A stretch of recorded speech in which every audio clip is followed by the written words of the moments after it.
এই মমতা ব্যানার্জির গুণের সীমা নেই। এই মমতা ব্যানার্জি কি বলে? কবিতা লেখে। উনি নাকি কবিয়াল।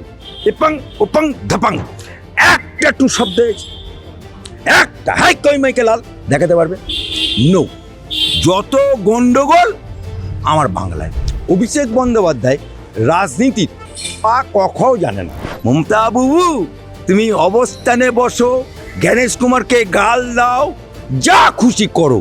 বাংলার মানুষ তোমার নটঙ্কি ধরে ফেলেছে, বাংলার মুসলমানরা নটঙ্কি ধরে ফেলেছে। মমতা বন্দ্যোপাধ্যায় ধর্ণা মঞ্চ থেকে একটি চিত্র অঙ্কন করলেন এবং সেখানে যে চিত্র অঙ্কনটা তিনি করেছেন সেখানে তিনি জ্ঞানেশ কুমারকে ব্যঙ্গ করে ভ্যানিশ কথাটা লিখলেন। কি বললেন?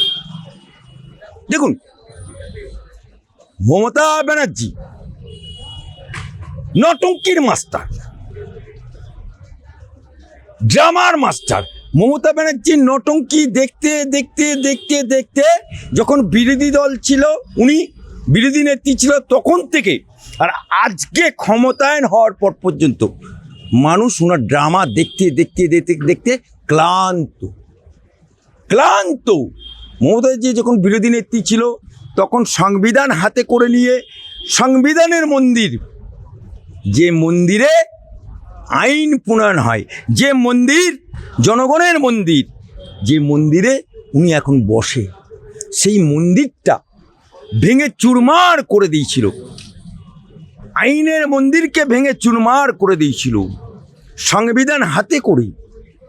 সেদিনকে যদি বুদ্ধদেব ভট্টাচার্য বামফ্রন্টের মুখ্যমন্ত্রী ওনাকে চুলের মুঠি ধরে জ্যোতি বসুর মতো লক আপ করে দিতে পারত, আর বিধানসভা ভাঙার কারণে কোটি টাকা যদি ফাইন করতে পারত, তাহলে আজকে বাংলার মানুষকে এই দিনটা দেখতে হতো না।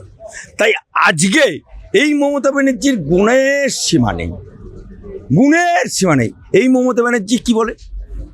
কবিতা লেখে। উনি নাকি কবিয়াল। এপাং ওপাং ধাপাং কবিতা লেখে। আবার এই মমতা ব্যানার্জি বলে মা আকাশে গেছে রাকেশ হোসেন, বাপের জন্মে কেউ শুনেনি। আবার এই মমতা ব্যানার্জি বলে মা কাব্য লিখেছে কাজী নজরুল ইসলাম, বাপের জন্মে কেউ শোনেনি। আবার এই মমতা ব্যানার্জি বলে যে আমি হেলিকপ্টারে যেতে যেতে কবিতা লিখি। আবার এই মমতা ব্যানার্জি এখন ছবি আঁকছে। কাকে কেন্দ্র করে?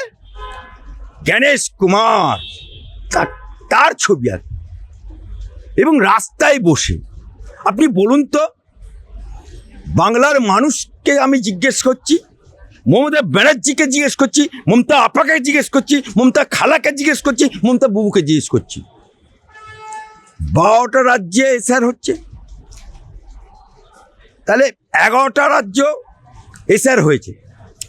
সেখানে শাসক দল আছে, সেখানে বিরোধী দল আছে, সেখানে হিন্দু বাস করে, মুসলমান বাস করে, সেখানে এসপি আছে, ডিজি আছে, সবাই আছে। এবং সেখানেও 15 লক্ষ 20 লক্ষ 80 লক্ষ মানুষের নাম বাদ গেছে। একটা টু শব্দ একটা হাই কই মাইকে লাল দেখাতে পারবে? নো। যত গন্ডগোল আমার বাংলায়। কেন? 1 পো দুধে 7 পো পানি, তবু মমতা বাবুর দুধে টানা টানি। যেদিনকে ঘোষণা করলো এসআর হবে, উনি প্রথম বিসমিল্লাহ বলে ঘোষণা করে দিল, আমি মমতা ব্যানার্জি যতদিনই বেঁচে থাকবো এসআর হতে দেবো না। গন্ডগোলের শুরুয়াত হয়ে গেল, বাংলার মানুষের কাছে গন্ডগোলের শুরু করে দিল। আমি মমতা ব্যানার্জিকে প্রশ্ন করতে চাই, যে 42,000 বিয়ালও যারা এসআর করেছে, এই 42,000 বিয়ালেরও তারা দিল্লি থেকে আসেনি, তারা গুজরাট থেকে আসেনি, তারা রাজস্থান থেকে আসেনি। এই 42,000 কর্মচারী তুমি দিয়েছো, যাদেরকে তুমি দিয়ে দাও না। সুতরাং তোমার কর্মচারী তাদের সঙ্গে আবার কারা গেল? সঙ্গে যে যাই ভাগ্নে মদন, কাঁধে তৃণমূলের ঝান্ডা দিয়ে বললো মা মাটি মানুষ চলো বলে তাদের সাথে যেতে। তারপরও নাম বাদ গেল। মমতা ব্যানার্জি তুমি কেন নিজে এসআর ফর্মটা ফিল আপ করলে? হ্যাঁ, নিজের বেলায় আঁটিসিটি, পরের বেলায় দাঁত কাবাডি। আজ পর্যন্ত দেখেছেন ভারতবর্ষের বুকে কোনো মুখ্যমন্ত্রী সুপ্রিম কোর্টে কেস করেছে এই স্যারকে নিয়ে, কিন্তু মমতা ব্যানার্জি সুপ্রিম কোর্টে কেসটা কিন্তু করেছে একজন মুসলমান এই বাংলার নারী, তিনি তৃণমূল করে না।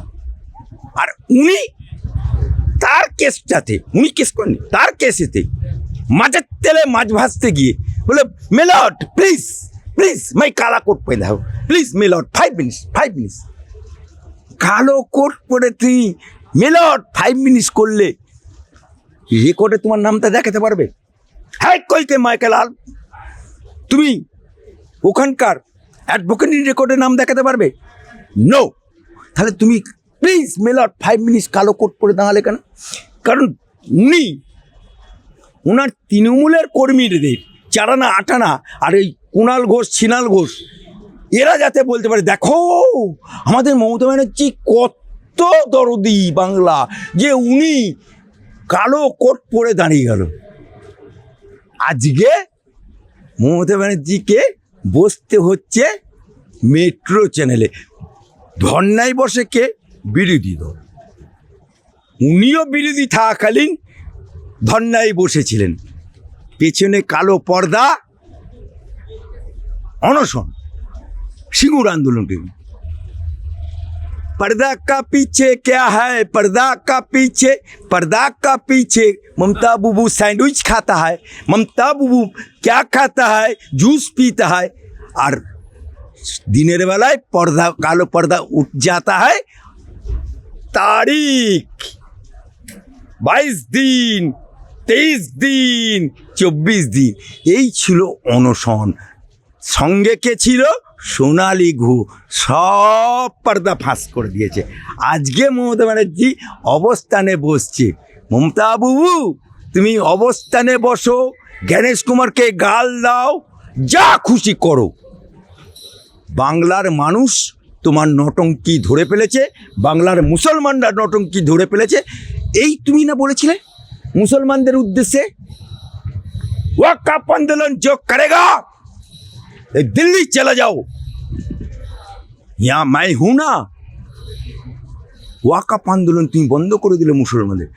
5 মাস আগে কত মুসলমান জেলা বহরমপুরে ঘোষণা করলো, আর 5 দিন বাকি থাকতে বলল কেন্দ্র সরকার ওয়াকফ लेके जो कानून बनाया मैं मान लेता हूँ। মুসলমানদেরকে ধাকালকে তুমি যাও না এই স্যার নিয়ে দিল্লিতে আন্দোলন করতে। কত বাপের বিটি দেখে নেবো।